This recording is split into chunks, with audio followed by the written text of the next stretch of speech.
সিলেট টেস্টের দ্বিতীয় দিন শেষে চালকের আসনে বাংলাদেশ। স্বপ্নের মতো একটি দিন কাটিয়েছে টাইগাররা। ১৬ ইনিংস পর ৫০ ইনিংস, এরপর প্রায় ৪৪ মাস পর সেটিকে সেঞ্চুরিতে রূপ দেন টাইগার ওপেনার মাহমুদুল হাসান জয়। ১৩ নভেম্বর ২০০০ সালে পৃথিবীর আলো দেখেছিলেন মাহমুদুল হাসান জয়। জন্মদিনের প্রি গিফট হিসেবে নিজেকে সেঞ্চুরি উপহার দিয়েছেন ২৫ বছর বয়সী টাইগার ওপেনার। নিজের ২৫তম জন্মদিনের দিন কি পারবেন নিজেকে চতুর্থ বাংলাদেশি হিসেবে ডাবল সেঞ্চুরি গিফট করতে?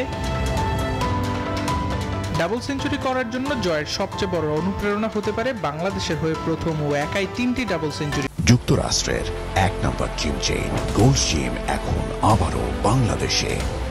বসুন্ধরা আবাসিক এলাকা ও বসুন্ধরা সিটি শপিং মলে করা ব্যাটার মুশফিকুর রহিম হয়তো জয়কে সেই টিপস দিবেন মিস্টার ডিপেন্ডেবল।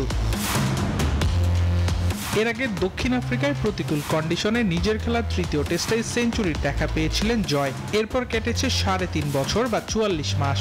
এমনকি নিজের খেলা শেষ ১৬ ইনিংসেও করতে পারেনি একটি হাফ সেঞ্চুরি। ফলস্বরূপ শ্রীলঙ্কার বিপক্ষে টেস্ট সিরিজ থেকে বাদ পড়েন এই ওপেনার। সেই বাদ পড়াই যেন সাপে বর হয়ে এসেছে জয়ের জন্য।